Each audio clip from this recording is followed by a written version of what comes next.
Welcome to the third part of my balcony wedding series. In part 1, I showed you how I designed the wedding dress from scratch with my friend Michelle. The unpredictable events that happened during the making of that dress reminded me to let go and let God.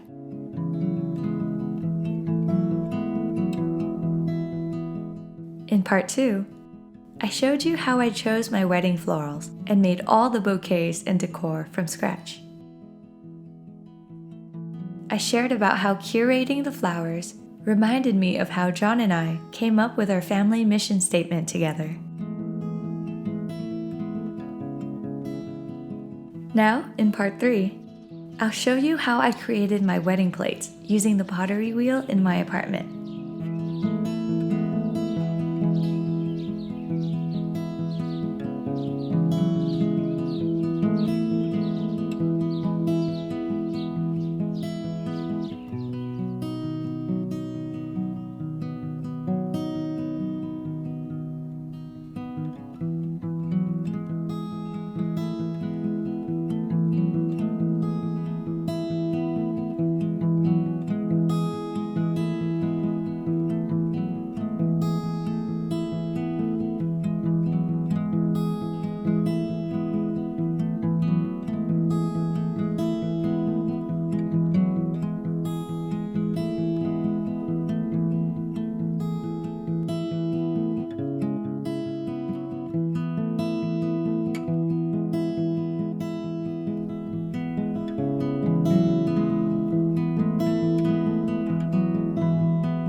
If you haven't tried making ceramics before, you wouldn't know about the incredibly tedious and often discouraging process that it takes to create a simple bowl or plate.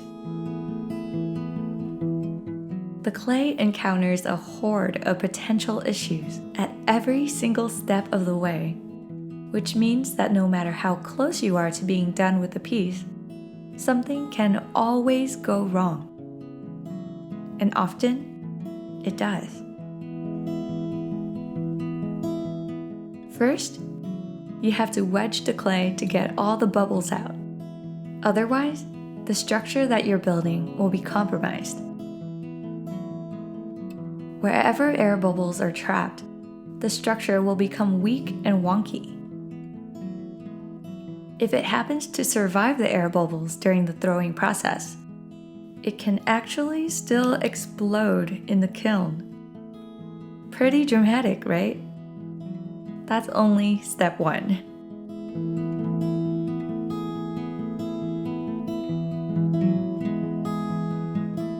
In step 2, you have to center the clay and make sure that the bottom is completely attached to the wheel.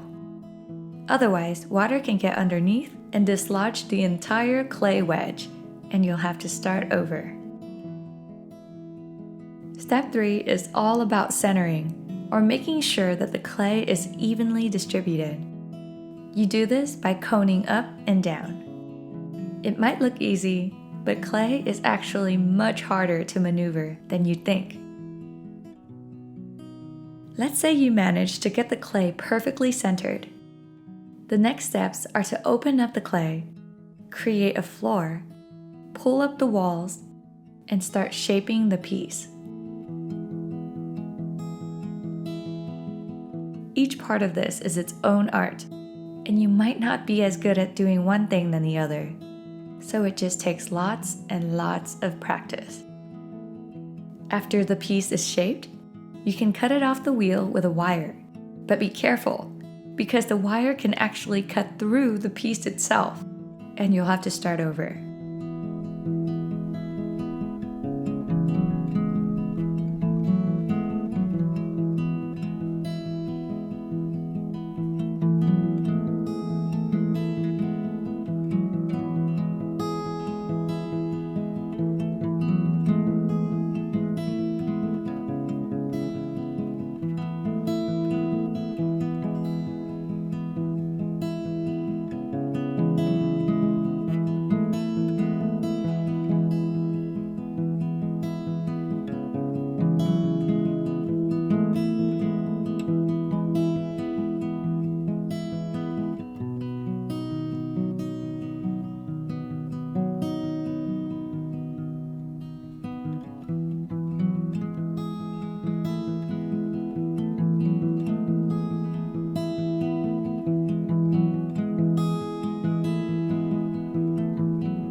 Next is the drying process. Cover your pieces with a plastic bag so they can dry slowly for a few days.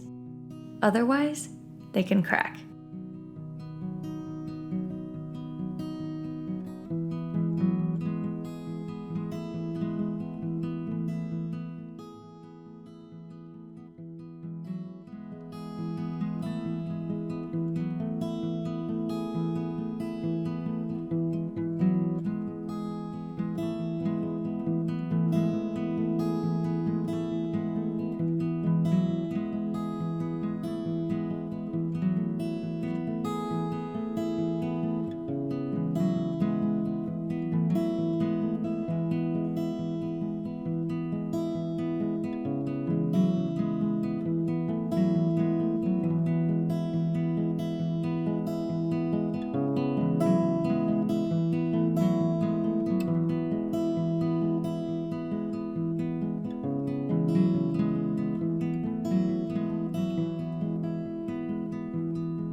Once the pieces are leather hard, you can start trimming. This is my favorite part of the process because it's so satisfying. However, if I'm not careful to secure the piece, it can actually go flying off the wheel and pretty much break my heart.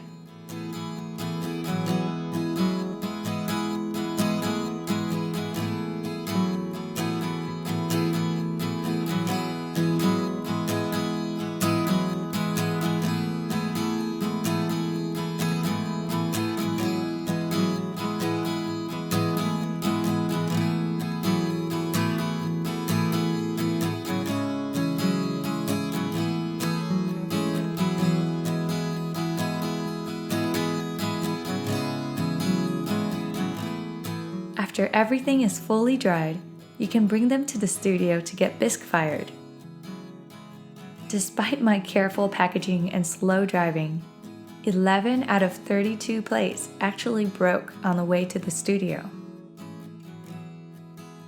If the pieces survive the bisque fire without exploding or cracking, the next step is to glaze them. I don't think there's anything more unpredictable than glazing new clay, because the same glaze can react completely differently on one type of clay than the other. So you never know what you're gonna get until you try it out. Thankfully, 21 plates survived the entire process without breaking, but you can see just how delicate wheel throwing actually is. In life, if there's anything as temperamental and fragile as clay, it's gotta be relationships. From courting, to conflict resolution, to finally a committed covenant. Relationship development is a delicate thing that can go wrong at any point, even in marriage. It takes humility, surrender, and commitment to make a relationship work. It's not an easy thing like what Hollywood leads us to believe. So many still hold on to the myth that if you're truly in love, then it should work out naturally. But would you expect to be a master potter right away just because you love playing with clay?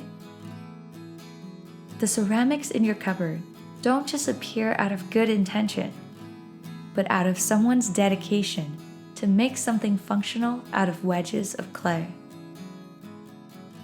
It's common for relationships to be riddled with uncertainties, insecurities, and heartbreaking mistakes.